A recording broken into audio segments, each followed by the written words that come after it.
Y bueno, luego tenía tiempo de querer como visitar, a conocer el grupo como tal. Y bueno, aproveché para hablar un poco sobre algunas cuestiones que, que trabajé en mi maestría. Para los que, bueno, creo que muy pocos me conocen acá. Yo estudié en Finlandia y saqué una maestría en astronomía.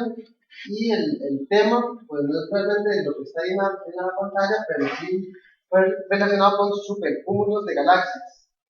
Entonces, parte de la idea que tengo es pues, comentar un poco sobre el tema que estuve trabajando y pues en la medida de lo posible tal vez motivar o interesar a alguien en este mismo tema.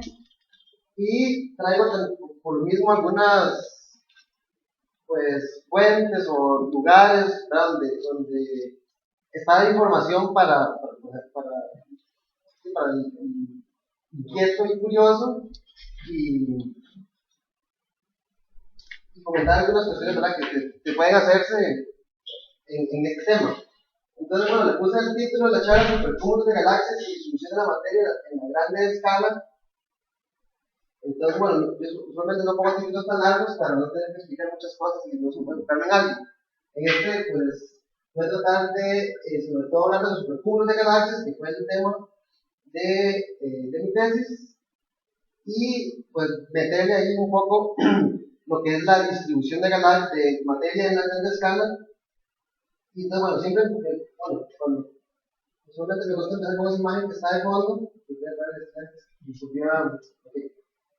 que es el famoso campo profundo del Hubble, porque es una imagen pues, muy bonita y da una impresión de que el universo es algo pues, que está lleno de muchas cosas, ¿verdad? En particular de galaxias, ¿verdad? Que son los bloques que constituyen la estructura en la grande escala. Entonces, a niveles cosmológicos, es importante conocer pues, las galaxias, cómo están distribuidas, pero además cómo afectan el ambiente, ¿verdad? Los lugares en donde se generan y donde viven estos objetos y cómo es la relación que existe entre las propiedades de estos objetos pequeños y las propiedades de la red que las alberga. Entonces, ¿no? Una cuestión de motivación y, bueno, las galaxias las encontramos de muchas formas y colores y sabores, y parte de por qué son así es de lo que no se sabe, ¿verdad? Y muchas de las incógnitas actuales sobre el proceso de formación de galaxias no logra explicar la ciencia cierta por qué hay algunas galaxias que son espirales, otras que tienen barbas, otras que son elípticas. Entonces, existe toda la clasificación, pero a ciencia cierta no el mecanismo que genera cada una de ellas. Y bueno, ¿verdad? Ahí algunas teorías pues proponen que simplemente son fases o etapas de la evolución de ellas, pero solo con ese ingrediente no se logra explicar exactamente por qué se observa lo que se observa. Entonces, de una manera motivacional, algunas fotografías de galaxias para que pensemos en que estamos en un universo en donde existe esa gran variedad de objetos y que esos objetos en particular no tienden a estar aislados, aunque los hay, usualmente tienden a estar en agrupaciones. Entonces, pues acá habrá una agrupación de 3 galaxias.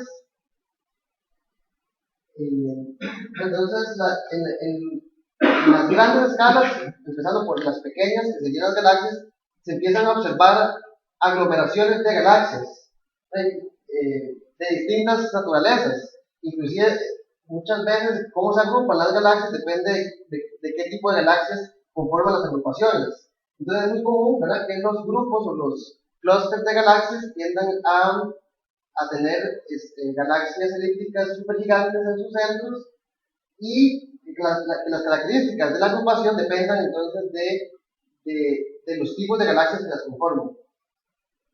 Entonces, con eso en mente, ¿verdad? Bueno, algunas otras imágenes de agrupaciones galácticas. La idea es definir o decir qué son los supercúmulos de galaxias. Entonces, básicamente, los supercúmulos de galaxias podemos decir que son las más grandes aglomeraciones de galaxias que vamos a encontrar, o que se han observado en el universo, y van a estar conformadas, ¿verdad?, desde unas cuantas cientos de galaxias hasta miles de galaxias, en formas o en formas de agruparse que son muy diversas. Entonces, se encuentra cuando se observa la distribución de galaxias en el universo, que tienden a estar agrupadas en filamentos, y que estos, y que además tienden a formar paredes o paredes cósmicas, y muy interesante, tienden a dejar espacios vacíos, o por lo menos no tan llenos de galaxias, que son los llamados vacíos cósmicos.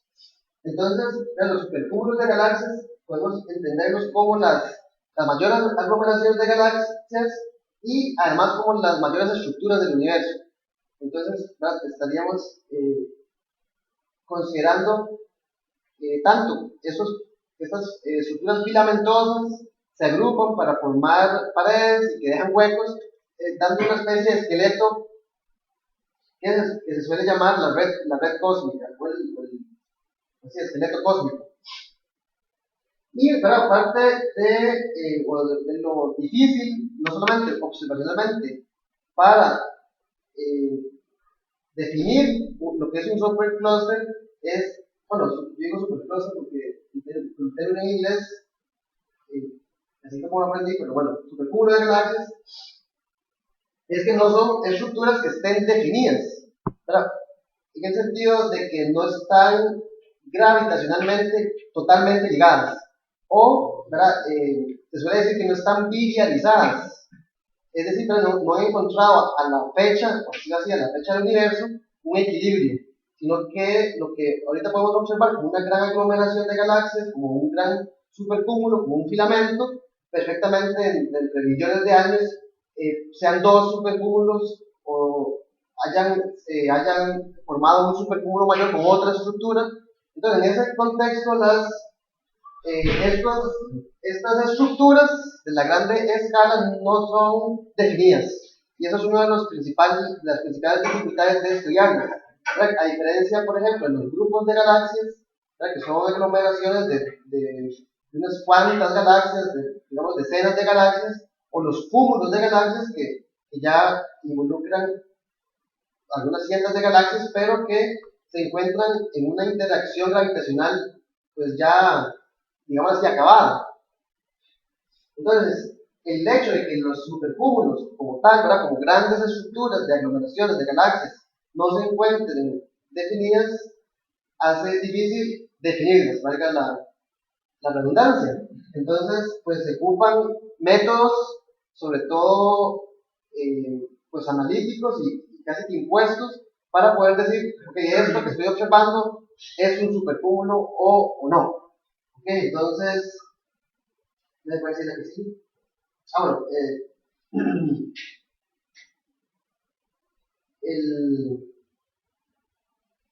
el tema, ¿verdad?, es muy amplio, y la distribución, ¿verdad?, de las galaxias pues tiene que basarse en la observación. O sea, no hay otra manera que verlas, ¿verdad?, que ver dónde están, a qué distancia se encuentran, y tratar de definir cuáles pertenecen o no a una estructura en común.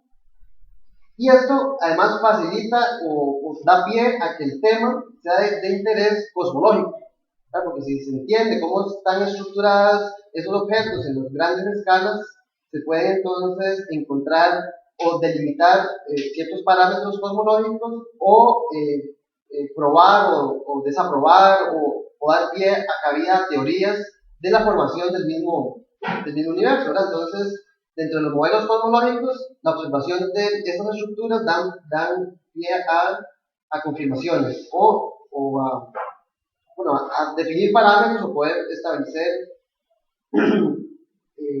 ámbitos, ¿verdad?, en los cuales la cosmología, pues, junto con las observaciones, están en concordancia.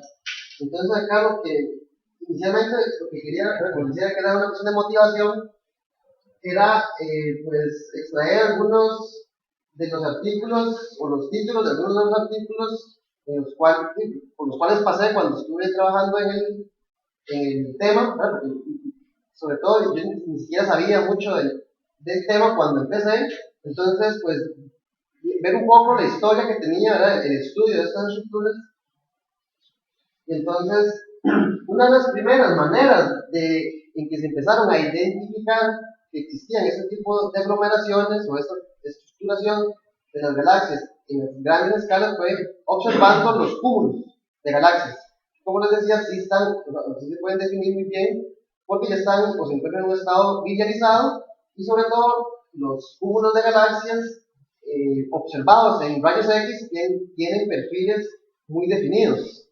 Entonces, una de las primeras maneras en las que se empezaron a observar las grandes estructuras del universo fue observando, pues no las galaxias individuales, sino los cúmulos de galaxias, o los clústeres de galaxias. Y entonces se convirtió esto en una manera en imponer o establecer límites a los modelos cosmológicos.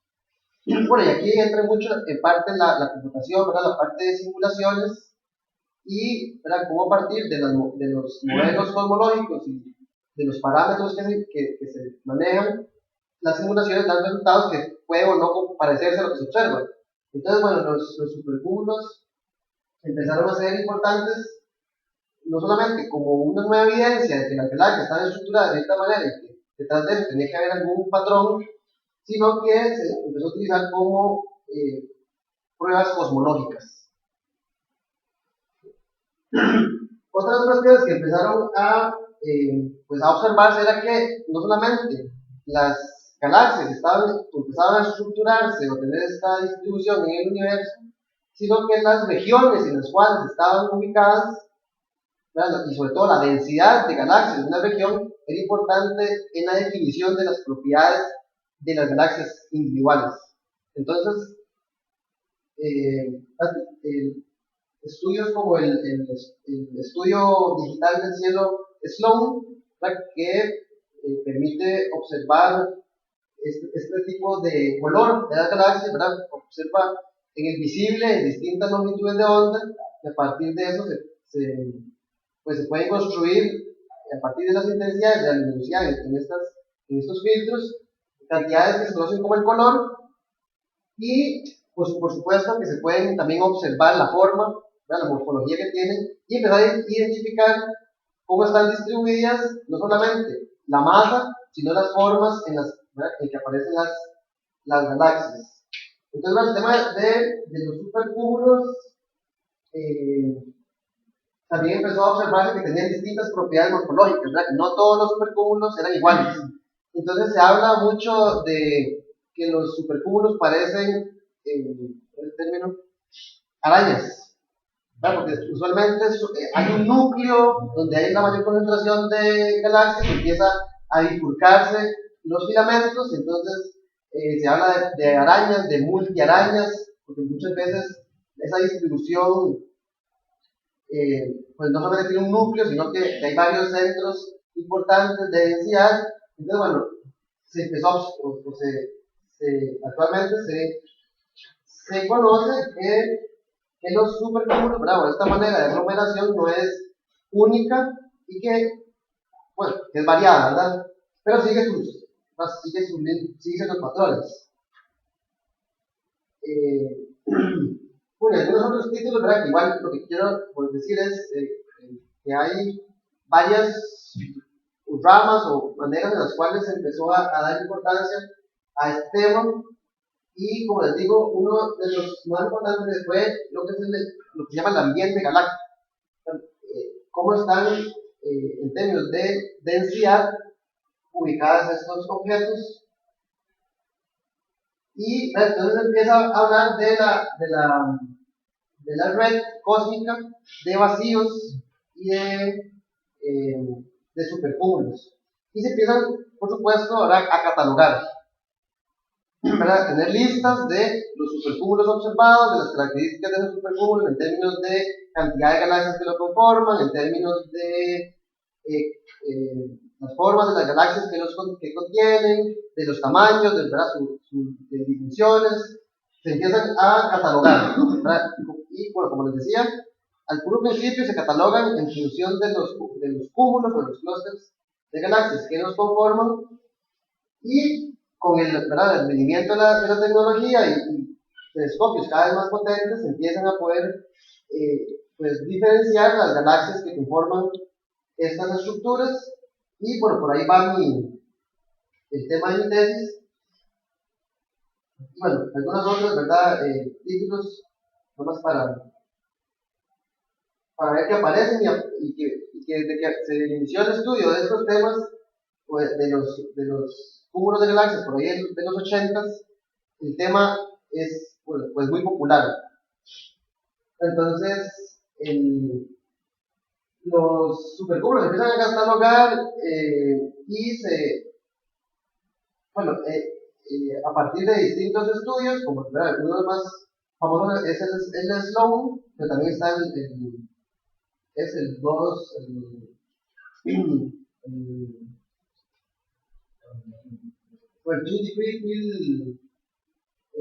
degree el campo de 2 grados de cubrimiento del rojo. Y bueno, los supercúmulos que yo analicé estaban basados en observaciones producto del estudio digital de los hilos Sloan en su 7ª edición o en su 7º conjunto de datos que se entregaron al público, ¿verdad? Y a la comunidad científica. Exactamente, ¿qué es el Sloan? El Sloan es un telescopio en Nuevo México, óptico, y tiene pues varios filtros, entonces observa en distintas longitudes de onda y además es un espectrógrafo, entonces mide el cubrimiento del rojo. Básicamente, entonces es un telescopio espectrógrafo. Que esa de hecho es otra de los por qué se pudo empezar a estudiar la distribución de las galaxias en el universo, porque cuando uno observa el cielo, básicamente uno lo que tiene es una proyección de la distribución de galaxias. Con el dato de corrimiento al rojo, uno sabe a qué distancia se encuentran. Entonces uno puede empezar a mapear, digamos, en 3D y ver entonces cómo están distribuidas esos objetos. Entonces, bueno, el catálogo que yo utilicé está basado en datos de Sloan y en particular del 7º conjunto de datos que se liberó al público. Una pregunta. Es que una vez un expositor que nos dio una charla también había hablado de que debido a los efectos de la relatividad, la luz obviamente que se curva muy masivos, entonces podría dar una vuelta completa. Entonces que si vemos una galaxia en un lado, una galaxia joven, una galaxia vieja a un lado y una galaxia joven al otro, podría ser la misma galaxia, pero que por efectos gravitacional la luz viene de dos puntos distintos. ¿Eso hay una forma de corregirlo para evitar o no es un efecto tan importante? Sí, me imagino que, pues sí, depende de lo que uno esté estudiando, porque sí, el famoso tema de los lentes gravitacionales, ¿verdad? Entonces, si está observando un objeto que es un lente gravitacional y está generando cierta cantidad de réplicas de la imagen, pues sí, habrá que considerar ese tipo de efectos. Pero bueno, en este tipo de observaciones, digamos, o datos, son galaxias individuales lo que se observan. Entonces, digamos, de hecho, temas como lentes gravitacionales se dejan de lado. Entonces, este tipo de catálogos está formado a partir de observaciones de galaxias directamente. Bueno, no, si no es para el final. Bueno, está bien, si les no, es que también he visto imágenes de la red cósmica y he notado que sí, tiene una especie de estructura como una telaraña, y que es como más o menos, o sea, las imágenes solamente representan con nuestro sistema en el centro, y así alejándose. Y he notado que entre más lejos como que son menos densos, como que Sí, son pero estructuras más. eso es bueno, algo creo que voy a mencionar ahora, porque básicamente parte de la dificultad de observar o de definir ese tipo de objetos en las grandes escalas es que grande significa muchos megaparsecs y eso significa mucha distancia, eso significa que no hay mucha, no se puede observar muy bien qué es lo que hay ahí. Entonces, no solamente es difícil definir un supercúmulo porque no es una estructura como tal bien definida, sino porque entre más lejos observe uno, menos está viendo, entonces ya hay un sesgo. Entonces, la red cósmica, cuando uno observa, de hecho, creo que, bueno, ves, yo no sé si no se trae, pero creo que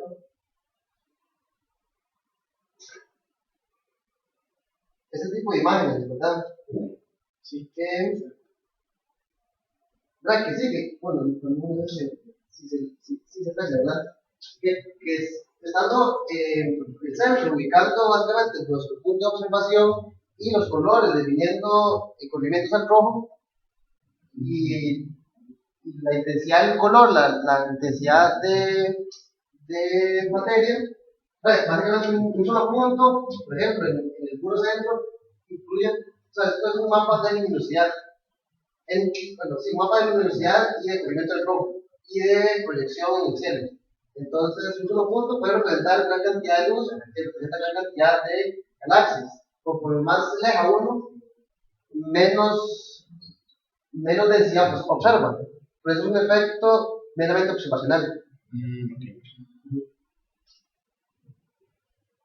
Por hecho, voy a aprovechar que me dediqué un par de objetivos para pasar a esta, ¿verdad? Que fue el famoso hombre de palos del Observatorio Smithsoniano de Harvard, y si no me equivoco es por ahí del 84, ¿verdad? Que básicamente en la ascensión recta y la inclinación marca las posiciones de galaxias, bueno, que observó este observatorio y empezó a observarse que había cierta, pues, patrones o ciertas regiones donde era visiblemente más denso que otras regiones. Y fue aquí donde se empezó a hablar pues, de los filamentos y de los supercúmulos y de las aglomeraciones en las grandes escalas. O sea, que no era como se puede pensar que en la gran escala, la famosa homogeneidad e isotropía,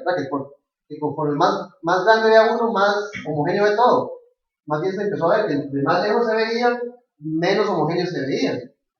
Entonces, por ahí de estas épocas de los 80 es que se empieza el estudio fuerte de la distribución de las galaxias y usando el recurso tecnológico que ya permitía mapear grandes zonas del cielo y pues capturar, ¿verdad? O medir los corrimientos al robo por métodos de espectrometría y poder entonces determinar distancias a lo largo de la línea de visión.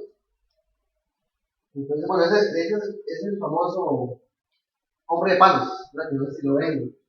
O sea, que parece aquí la cabeza, el cuerpo, las piernas, las patas y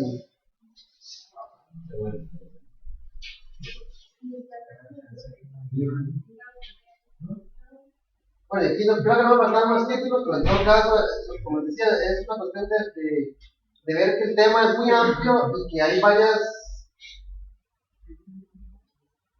varios temas de importancia. En particular, como les decía, yo trabajé con supercúmulos extraídos a partir de observaciones de galaxias, producto de Sloan en su séptima edición, que si no me equivoco, Sloan ya va por la 10ª edición, creo. Entonces, el catálogo, bueno, yo trabajé con un catálogo ya listo, yo pues no catalogué nada, ¿verdad? Ni utilicé métodos para catalogar, ni para construir estos, a partir de la distribución de galaxias, los supercúmulos, sino que ya los tenía, ya estaban ahí, ¿verdad? Me metieron así bueno, y son públicos, también vale la pena rescatar eso. Y estas personas, Lipa Maggi, Temper y Sar, son todos de Estonia, que es un país vecino de Finlandia, donde yo estudié, y entonces mis tutores trabajaban o colaboraban con ellos. Entonces, como a partir de eso, fue que pues, yo empecé a trabajar con el tema, ¿verdad? De los supercúmulos. Entonces, por eso yo no me sé, los supercúmulos que trabajan eran a partir de observaciones de Sloan y se extrajeron, ¿verdad? Digamos así, una parte de las observaciones tiene características de un montón de galaxias. Saber cuáles galaxias conforman un supercúmulo es la parte difícil. Entonces, para eso se usa lo que se llama el método de amigos de amigos. ¿Verdad? Usualmente, popularmente se conoce como FOF, por las siglas en inglés, ¿verdad? Friends of Friends. Entonces, el método de amigos, básicamente lo que hace es, pues básicamente dice, si yo soy, bueno, toma alguna base, ¿verdad? Algún punto de referencia, y, no sé, si toda la gente que está a un metro mío es amiga mía, pero toda la gente que está a un metro de mis amigos es amigo mío también. Entonces, por ejemplo, todos los que estamos serían amigos míos, ¿verdad? Pero la gente que está afuera ya no sería amigo de ninguno de nosotros. Entonces, el método, así de manera simplificada, eso es lo que hace. Toma un punto por referencia y una distancia de referencia. Entonces, también hay parte de la arbitrariedad de la definición de los supercúmulos. ¿Quién dice que la distancia mínima que tiene que haber entre galaxias entre los componentes de un supercúmulo tiene que ser tal? Y sobre todo, retomando el tema del sesgo observacional, que mayor distancia yo observe, si mi distancia es muy corta, pues yo no voy a tener ningún amigo. Entonces no puedo formar parte de ningún supercúmulo, al menos en esa definición de distancia. Entonces, el método o el catálogo con el que trabajé utilizaba el método de amigos, pero con una variante adaptativa. Entonces, a mayor distancia desde la Tierra, digamos así, a mayor distancia en el universo, la distancia para tener amigos es mayor. Entonces, si estamos cerca, ¿verdad? Por cerca, lo que se quiere dar a entender es que se espera que se esté observando la mayor cantidad de galaxias que realmente están ahí. Entonces, la distancia es corta y se definen todos los supercúmulos en términos de los volúmenes, digamos, que estén conectados consigo mismos. Entonces, si estamos cerca, pues todos nosotros podemos ser amigos y formar parte de un supercúmulo, pero si ya estamos, no sé, mucho más lejos, posiblemente la gente que esté en el aula de la par todavía sería parte de nuestro grupo de amigos. Entonces, el catálogo con el que trabajé utilizaba primero que todo la densidad de luminosidad, ¿no? Porque no importaba tanto, no solamente importaba si había una galaxia en una región, sino qué tan luminosa era, por el mismo hecho de tener en cuenta el sesgo observacional. Entonces, el método como tal usa una función de peso para que a mayor distancia le asigna mayor peso a la función a la luminosidad de una galaxia para que tenga en cuenta pues, mayores amistades, ¿verdad? Alrededor suyo. Y entonces, a partir de la distribución de luminosidades sopesadas, ¿verdad? Con esta consideración del sesgo observacional, se aplica el método de amigos adaptativo, ¿verdad? De manera que a mayores distancias todavía se construyen o se pueden extraer supercúmulos, y los supercúmulos entonces son esas regiones densas, luminosamente hablando, y autoconectadas, por decirlo así, ¿verdad? Donde uno puede pues, trazar una recta o una línea entre todos los amigos, y ya cuando ya llega el borde, ahí se define el borde o el tamaño o el límite del supercúmulo.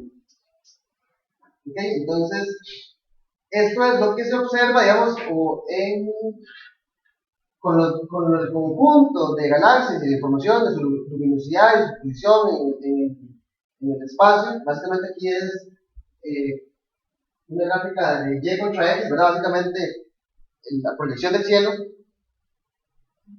y tomando en cuenta los valores de luminosidad de ese conjunto que forma pues una nube o una estructura autoconectada, y las zonas de mayor densidad se les reconoce o se les asigna un número y ya se identifica como un supercúmulo, y va a tener ciertas características de tamaño, de luminosidad, de cantidad de galaxias, de cantidad de grupos, como base, ¿verdad? Entonces, ¿verdad? Aquí uno encuentra, pues uno puede ver varias zonas más densas que se interpretan como supercúmulos. Aquí, esa zona más densa de todas, en el puro centro, es la muralla Sloan, una de las mayores estructuras que se han observado en el universo cercano, por decirlo así. Y bueno, y otros, ¿verdad? Cada punto o cada zona de alta densidad en esa gráfica pues representa un supercúmulo de galaxias en el plano del cielo. ¿Okay? Y bueno, entonces este catálogo con el que yo trabajé, ¿sí? Esa distancia que vos decís es una distancia que se toma desde el punto de observación. Ajá. Desde ahí, ¿no? Sí. El telescopio fija un punto y de ahí se salen las distancias. Bueno, estas en particular son X y Y, digamos, es la proyección del. Pero, digamos, este tipo bueno, ahí está indicado, ¿verdad? Esto es una proyección, pero con profundidad. Porque entonces aquí está dice que se me por la espalda, ¿verdad? Pero esta es la declinación, ¿verdad? Bueno, aquí está declinación y extensión recta. Y profundidad, ¿verdad? O cubrimiento al rojo. Y entonces, la diferencia de esta imagen con esta imagen es que esto es nada más la proyección del cielo. Entonces aquí no hay profundidad. Bueno, hay profundidad, pero no está codificada ahí. Esto es como ¿cómo llamarlo? Un corte. Yo trabajé con distancias entre los 90 megaparsecs a los 320 megaparsecs. Entonces, básicamente ahí está todo. Es como una tajada. ¿Y este rango es porque es así en el catálogo? El catálogo como tal tenía mayores distancias, pero por el mismo método adaptativo que utiliza para extraer supercúmulos, pues no es como 100% confiable. Entonces, para delimitar y tener, de hecho, yo le llamo la muestra representativa. Entonces, era como extraer un conjunto que se pudiera que los datos fueran confiables. Entonces, es lo que estaba diciendo. El catálogo trae 1313 supercúmulos. Yo trabajé con 216, creo que eran.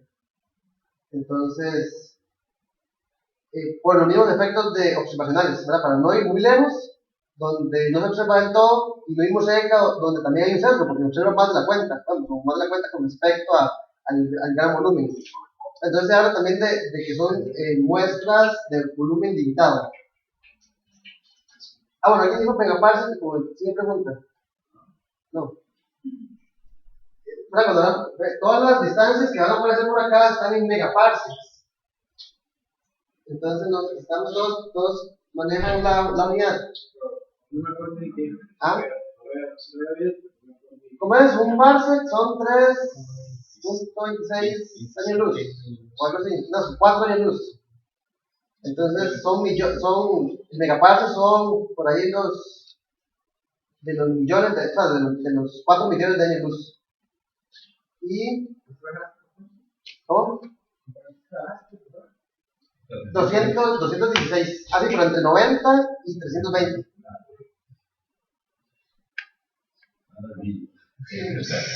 Bueno, y en cosmología eso se llama el universo cercano.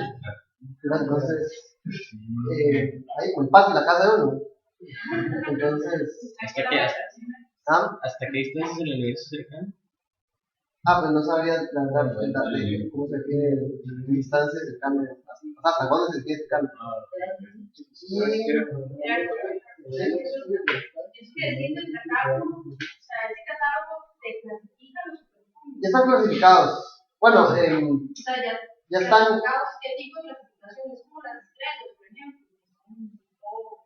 Pues bueno, aquí este es un resumen, digamos. Ahorita voy a poner esta gráfica, pero el catálogo como tal, bueno, no me acuerdo cuántas características, pero por lo menos de cada supercúmulo tiene pues, las coordenadas de su centro de luminosidad. Todos son luminosidades.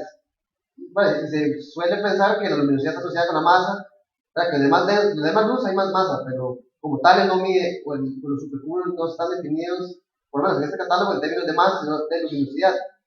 Entonces, trae números, y aquí tampoco las notas, pues entonces en inglés porque no voy a ponerme a bajar todo lo que ya tenía hecho. Entonces, trae número de galaxias que tiene cada supercúmulo, número de grupos que tiene cada supercúmulo, volumen, la luminosidad, y aquí, como les dije, hay una función de peso que o sea, cada galaxia se supesa en función de a cuánta distancia está y el conjunto de galaxias que conforman unas estructuras que se encuentran, digamos, aisladas, están delimitadas, se suman la luminosidad. Entonces, bueno, este término así medio raro significa que es la luminosidad pesada de todas las galaxias que conforman el supercúmulo. Entonces, esa es la información que trae, ¿verdad? El número de galaxias, bueno, distancia, coordenadas, número de grupos, número de galaxias, el volumen, su luminosidad, el diámetro. Este era pues un parámetro de. Esta es la distancia. De hecho, no sé. La distancia. La densidad media y la densidad del supercúmulo y la densidad del pico más alto del supercúmulo en términos de luminosidad. Entonces, bueno, aquí lo puede ver, vemos que en promedio, en promedio, el catálogo y la muestra que yo utilicé tenía cada supercúmulo alrededor de 358 galaxias. Pero, por ejemplo, el máximo es de 3190. Entonces, así como hay cúmulos con unas pocas, 300, el mínimo está 37. Entonces, hay cúmulos que están formados por 37 galaxias en esta muestra y cúmulos que están formados por 3190 galaxias. Y básicamente esto es el resumen, pero cada cúmulo, cada supercúmulo tiene esta información. Entonces, con esa es la información que yo trabajé de entrada. Uno de los objetivos, bueno, primero, un objetivo fue ver si este método adaptativo para definir los supercúmulos era correcto o funcionaba. Entonces, ya digamos, inclusive los mismos autores tenían catálogos. De hecho, aquí dice, el título se llama Los catálogos, porque a partir de la misma muestra de galaxias extrajeron supercúmulos con el método tradicional, digamos así, donde la distancia para definir amigos es constante, y el método adaptativo. Entonces, yo trabajé con el método adaptativo como para ver si los resultados eran equivalentes, y vale la pena pues redefinir el método con el cual se extraen los supercúmulos de galaxias a partir de las posiciones de las galaxias. Entonces, por eso indican los catálogos, porque, bueno, uno por eso, y dos por este valor que aparece aquí de densidad, perdón, de la densidad del superclúster y la densidad media del superclúster, también es importante, ¿verdad? Porque no solo, es que no me acuerdo cuántos eran, pero eran como, estaba el catálogo adaptativo y catálogos definidos a distintos niveles de densidad. Porque entonces voy a esta. Esto era con la muestra extraída con el método adaptativo, pero y aquí, bueno, el cero no es que no hay densidad, sino que es el promedio, la densidad promedio de toda la muestra. Entonces, para que se realicen o al contrario, ¿verdad? Zonas más o menos densas que el promedio, y así extraer la información. Entonces el catálogo como tal también tenía información de supercúmulos que se definen a distintos niveles de densidad. Claro, entonces si uno baja el nivel de densidad base con el cual va a extraer los supercúmulos, entonces regiones, pues si uno baja, digamos, si uno lo baja, entonces estos dos podrían estar separados, porque entonces ahí habría, digamos, si uno baja el nivel, entonces esta zona podría ser, o sea, no distinguirse, y entonces generar dos supercúmulos. Y si más bien uno lo sube, pues casi que todo estaría dentro del mismo supercúmulo, porque solo haría casi que zonas muy densas para rescatar la información o extraer supercúmulos. Entonces, la metodología, digamos, de extraer este tipo de catálogos depende de varios parámetros que son la densidad base con la cual voy a extraer información, las distancias mínimas con las cuales voy a definir la cercanía entre galaxias y, bueno, ese tipo de información por lo menos. Entonces, bueno, ¿verdad? Y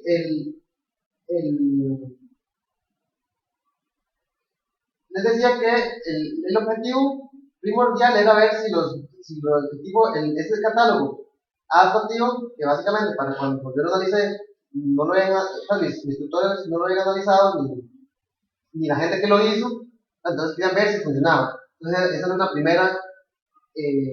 primer objetivo. Un segundo objetivo era ver si las características de los supercúmulos extraídas con este método estaban correlacionadas. Entonces, hay algunas correlaciones que, bueno, aquí no muestro, que aquí no pongo, pero, digamos, los supercúmulos más grandes tienen más galaxias. Eso no es sorprendente, ¿verdad? O los supercúmulos con más galaxias son más luminosos. Entonces, hay correlaciones que son como directas y lógicas, inclusive por el método. Pero era ver si existía, cuál era el tipo de correlación. Porque entonces uno puede empezar a preguntar, ok, los supercúmulos más densos están formados por galaxias de qué tipo. Entonces, en una primera fase fue ver si existían también ese tipo de relaciones entre las variables de los supercúmulos y después ver si existían correlaciones entre las variables, entre las propiedades de las pequeñas escalas, es decir, de las galaxias. Entonces, bueno, un resultado que inclusive ya se conocía y era parte de lo que se quería ver si el catálogo daba los mismos resultados. Era, por ejemplo, que los supercúmulos o las regiones más densas de los supercúmulos usualmente están formados por galaxias más viejas o más rojas en términos de los colores, y que las zonas más externas están conformadas por galaxias más azules. Entonces, ese tipo de correlaciones pues existen, ¿verdad? Y parte del trabajo era ver si se estaban manteniendo, digamos, a partir de la definición del supercúmulo, las tendencias que ya se han observado en otros estudios. Entonces, como les digo, cada punto es un supercúmulo. Entonces, ahí uno se olvida de toda la información interna, ¿verdad? De cómo está conformado, qué forma tiene, ¿verdad? Entonces, bueno, son trabajos que se pueden hacer, ¿verdad? Analizar la forma de un supercúmulo en función de la distancia que se encuentra o de la densidad en la cual está localizado o el contenido galáctico que tiene. Entonces, ¿verdad? No se olvida, son puntos. Básicamente un supercúmulo se vuelve un punto en la gran escala. Y ahí lo que están es, pues, graficados de nuevo en los planos. Bueno, aquí sería, ya no, imaginémonos que aquí está graficado X, Y y XZ. Es como tener un cubo, ¿verdad? Entonces, graficar la distribución en función de las posiciones dentro del cubo de observación, el volumen de observación. Y ahí lo que hay es, digamos, los colores lo que muestran son, bueno, los azules, supercúmulos con al menos 50 grupos de galaxias, las cruces verdes, supercúmulos con grupos de 30 a 49, con supercúmulos con al menos de 30 a 49 grupos de galaxias, y otras cantidades de contenido de grupos. Entonces, el catálogo como base es esto, ¿verdad? De hecho, no sé si lo encontraré rápido,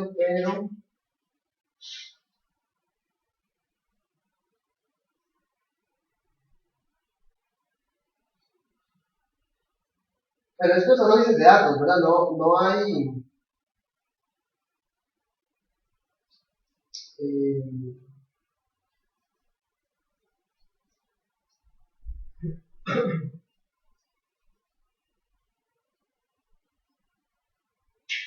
pues sí, creo que sí puede durar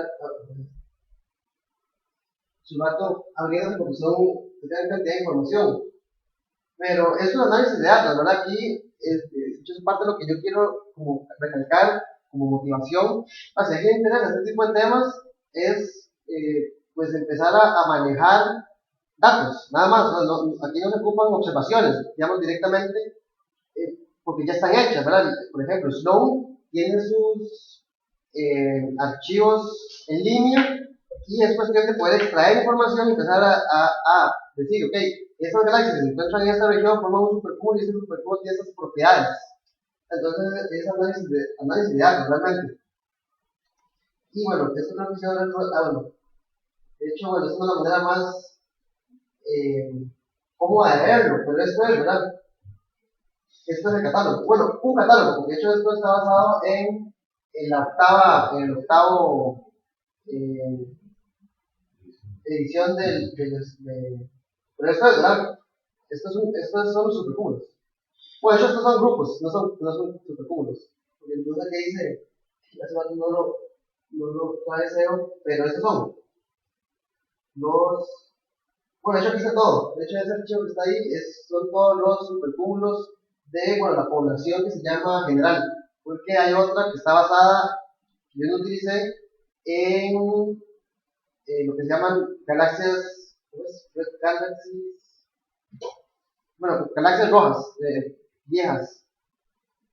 Entonces ahí está toda la información, ¿vale? También si alguien la quisiera, pues es un archivo de 295 megas y ahí está para trabajar y para divagar y para cuestionarse y para ver, ¿verdad? Y sacar dudas, ¿verdad? Y mira cuántas, ¿verdad? Cuestiones como hay, cuántos supercúmulos habrán en este rango de distancia o cuál será el supercúmulo que tiene más galaxias o cuál será el más luminoso, en qué dirección estará, ¿verdad? Ese archivito tiene ese tipo de información. Aquí está, se llama Red Galaxy. Bueno, no me lo significa el RG, pero por ejemplo, ese tipo de archivo fue con lo que yo trabajé, nada más. No este, pero uno parecido. Entonces es cuestión de poder entonces, extraer la información y darle una interpretación. Porque como les digo, no solamente es tenerlos y saber cómo son, sino ver entonces si las características de los más grandes tienen cierta tendencia o ¿verdad? Ese tipo de cosas. Y bueno, ¿estos archivos los manejan manualmente o tienen que programar algún tipo sí, realmente hay que programar algo para poder manejarlas, porque como son puro texto, ¿verdad? Diseñaron columnas. Entonces, cada columna es una característica y cada fila es un supercúmulo. Entonces, hay que, pues sí, pues programar algo que le ayude a uno a analizar. Si yo tenía, de hecho se llama, yo no sé por qué no lo tenía. Pero tienen que hacerlo ustedes, ¿no? Sí, yo lo tuve que generar. Y de hecho, bueno, también es parte porque yo no sabía programar en nada. Entonces tuve que, sí, pues, a mí me dijeron, de hecho, me dieron un archivo como este, y yo no sabía qué hacer, ¿verdad? Yo creo que en ciertos niveles se supone que uno sabe hacer todo, o que sabe hacer lo básico, no sé. Pero a mí me dieron esto y yo no sabía cómo leerlo, ¿verdad? Cómo trabajar con eso. Entonces, yo me generé un código para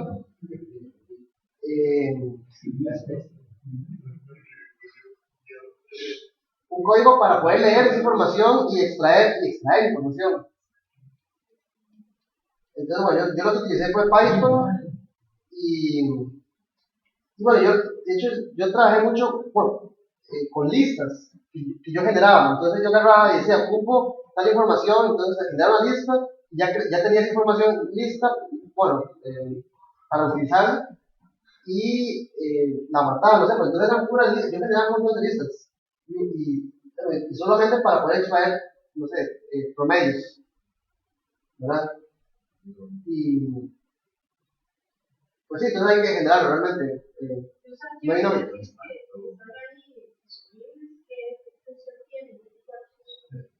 Este, por ejemplo, el que de texto, sí, este es TXT, ¿verdad? Pero, digamos, los datos de observación, no hay, en realidad que no se tiene uno para trabajar, no hay catálogo. Bueno, sí, entonces yo tenía esta diapositiva por acá, que es como el portal de Sloan, del estudio digital de Sloan, para el público, ¿verdad? Para el público científico, realmente, ¿verdad?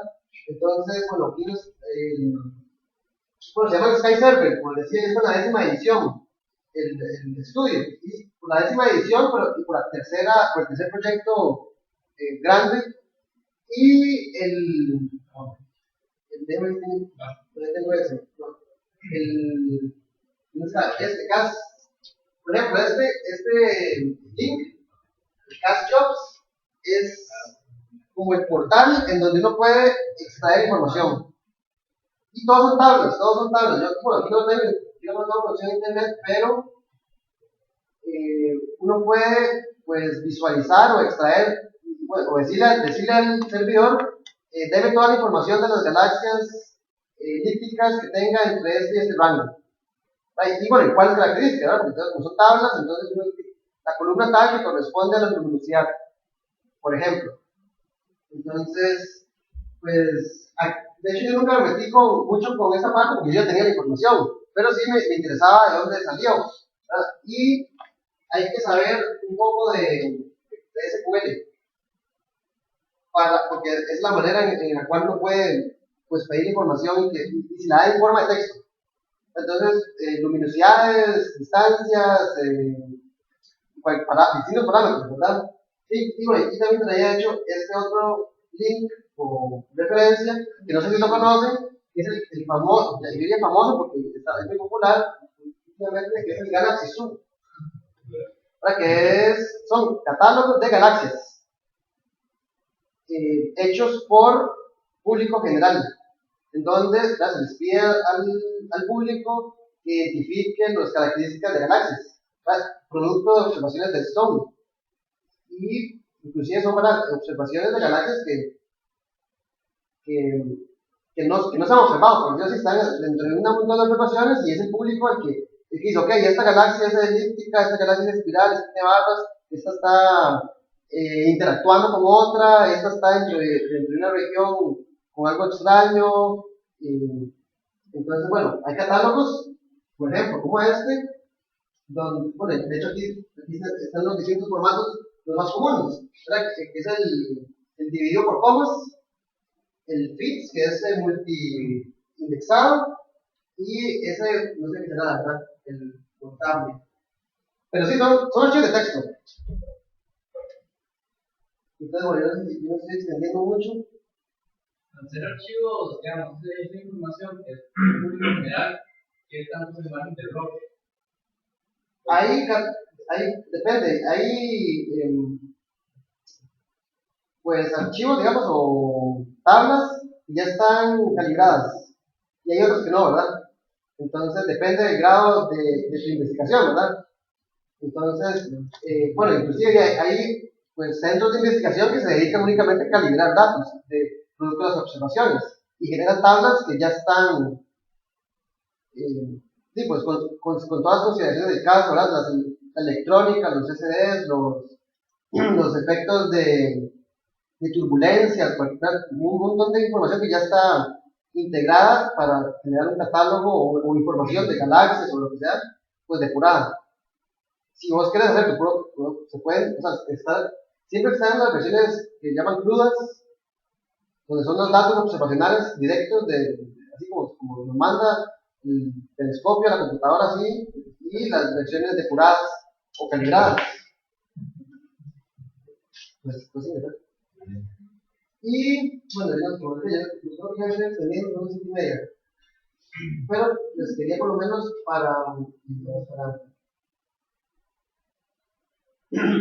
porque yo no solamente trabajé con un catálogo, sino que aproveché, por ejemplo, yo tenía información de los supercúmulos de galaxias, pero en archivos aparte tenía información de las galaxias, información de las galaxias que conformaban cada cúmulo. Entonces yo empecé a generar, casi que por curiosidad, más que todo esto yo no lo utilicé pues nada más una forma de visualizarlos individualmente. Entonces yo por supercúmulo obtuve la información de las galaxias que conformaban ese supercúmulo. Y parte de esa información era en dónde estaban ubicadas sus coordenadas y sus luminosidades en distintas bandas. Como les decía, porque esto tiene 5 bandas ópticas. Entonces, si uno hace una resta de luminosidades, obtiene color. Entonces, estos son gráficos, ¿verdad? Para cada supercúmulo, bueno, no para todos, ¿verdad? Para 216 que yo utilicé, son las proyecciones, ¿verdad? De declinación y ascensión recta de las galaxias, que son los puntos negros. No sé si podemos poner tocar atrás de luz. Que son los puntos negros. Los puntos rojos son regiones donde hay grupos, yo no me acuerdo, creo que eran grupos de 30 galaxias.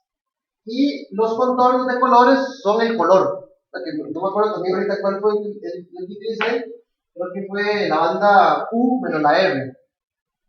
Y entonces uno agarra la luminosidad de cada galaxia en esas dos bandas, la resta, obtiene un valor y eso es lo que grafica en estos contornos. Eso básicamente es color. Entonces, muy interesantemente, vean que las zonas más densas, con color rojo, tienen solamente un punto rojo. Entonces, ahí ya el catálogo dice, ahí ya hay un grupo de galaxias. Y es un grupo importante en términos de cantidad galáctica.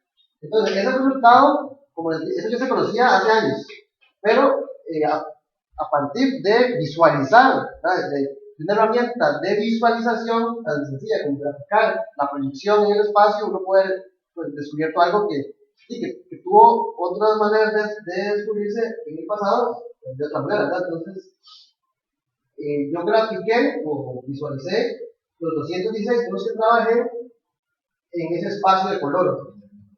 Y bueno, inclusive uno puede ir viendo que las formas que tienen. Las formas en el plano de la proyección, ¿verdad?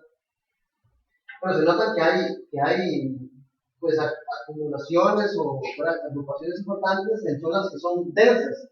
No es de sorprender, pero el método como tal o el algoritmo que utiliza no utilizaba más que la luminosidad.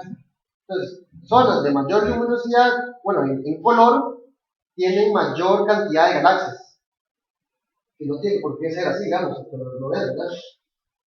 Hay otros supercúmulos que en el nivel de densidad que yo definí no se ven, o sea, no tiene mayor estructura, o no es muy notable, ¿verdad? Es como galaxias aleatoriamente distribuidas, pero son los menos, ¿verdad? En la mayoría hay zonas, pues, donde tienen que agruparse, bueno, ahí para las 216.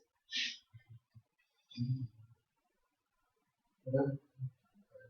Que también valga la invitación, si alguien interesa ese tema de análisis de datos, que al final de cuentas es lo que es, y pues, no sé, están en carreras relacionadas, este es un tema que ocupa mucho procesamiento.